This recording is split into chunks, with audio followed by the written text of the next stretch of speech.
ಪ್ರಪಂಚದಲ್ಲಿ ಮನುಷ್ಯ ತುಂಬ ಸಣ್ಣ ಸ್ವಾಮಿ, ಅವನಿರದೆ ಹೋದರೂನು ತಿರುಗುತ್ತಪ್ಪ ಈ ಭೂಮಿ.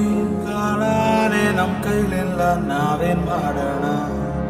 ಗಡಿಯಾರ ಕಟ್ಟಿಕೊಂಡು ಡ್ರಾಮಾ ಆಡೋಣ. ಗೊಂಬೆ ಆಡ್ಸೋನು ಮೇಲೆ ಕುಂತವನು, ನಮ್ಗೆ ನಿಮಗೆ ಯಾಕೆ ಟೆನ್ಷನ್ನು?